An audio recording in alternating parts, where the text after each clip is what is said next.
এই আর কতক্ষণ দাঁড়িয়ে থাকো বলতো? তুমি কোথায়? তাড়াতাড়ি আসো। কেউ কি আমাকে সাহায্য করবেন? আমি অন্ধ। এই শোনো, তুমি একদম আমার সাথে নাটক করবা না।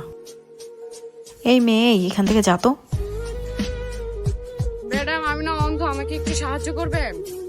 আরে এত টাকা? তুই কি সত্যি অন্ধ? তোর তো ভালোই ইনকাম হয় রে। হ্যাঁ ম্যাডাম, আমি সত্যি অন্ধ, আর অন্ধদের মানুষ একটু বেশি সাহায্য করে। তুই কি সত্যি অন্ধ? আমার তো বিশ্বাস হইতাছে না। আশেপাশে তো কেউ নাই, টাকাগুলো নিয়ে নিতে হবে। হ্যাঁ ম্যাডাম, আমি সত্যি অন্ধ। ছোটবেলায় আমার পোলিও রোগ হয়েছিল, তো তারপর থেকে আমি অন্ধ। আর অন্ধ না হলে কি ভিক্ষা করতাম বলেন? দাঁড়া, তোকে 200 টাকা দিতেছি।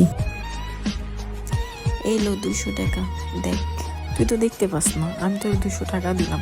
এখন এখান থেকে 100 টাকা নিলাম আমি, ঠিক আছে? এই সুযোগ টাকাগুলো সব নিয়ে নিই। এখন তুই জায়গা যা। আচ্ছা ঠিক আছে আপা।